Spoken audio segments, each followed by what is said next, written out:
Mukhang nagustuhan nga ng mga alaga pusa natin dito mga bro yung mga nahuli natin maliliit na tilapia dito guys. Galing sa mini fish pa natin dito mga par. Kung naalala nyo nga dito mga par, inubos ko na nga yung mga alaga namin tilapia dito sa mini fish pan mga bro. Gamit lang yung umbrella fish net dito guys. At ito na nga yung mga nahuli natin dito mga par. Sakto guys, natutulog dito si Mochicol mga bro. At bigla nga siya nalingon dito guys. So nakita niya yung mga buhay na tilapia dito guys. Pero saglit lang, lulutuin ko yan par. Mamaya na. Mamaya mo na pintahan par. Alam ko natatakam ka na pre. Bago nga natin prito mga bro, ibabad muna natin sa asin dito guys para mawala yung mga mikrobyo dito guys at para malinis yung asin dito bako par.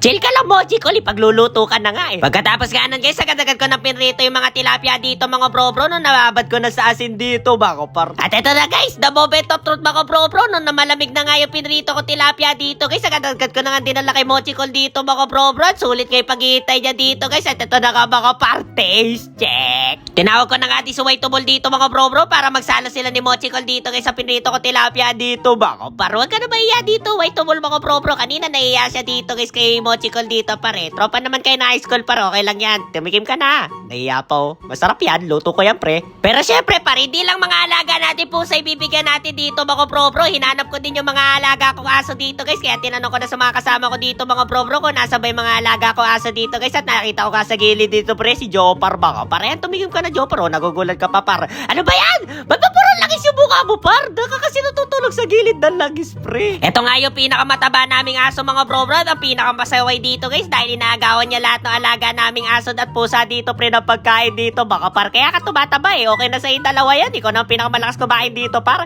Tira na lang natin itong dalawa mga bro. Madalang na lang kumain kasi ito guys kasi inaagawan niya dito mga bro eh.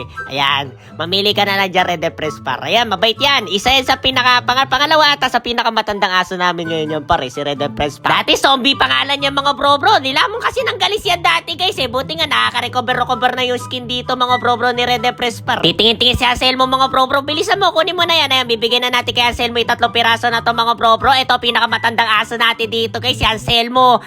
#mayor. Siya mayordomo dito mga bro eh. Siya pinakasiga dito par. Kaya siya lang yung nakakadena pre. Kaya alam kilala yan. Kahit ako di ako kilala niyan pre. Pag nakikita ko gabi, tinatawalan ako niyan par. So yan mga par. Mukhang nasasarapan na ba sila sa luto ko tilapia dito mga bro? Aba, nakilamban lang ako sa asin dito guys para malinis talaga yung mga bro. Ano, teragis talaga si Jopar pre. Tingnan nyo naman, may langis sa mukha dito par. Bakit naman kasi natutulog ka sa langis pre? Ayan paro. Satisfied na yung mga alaga nating aso dito mga bro. Kahit si Red Press guys, wala na yung galis niya dito par. Kaya maraming salamat. Yun lang, bye bye.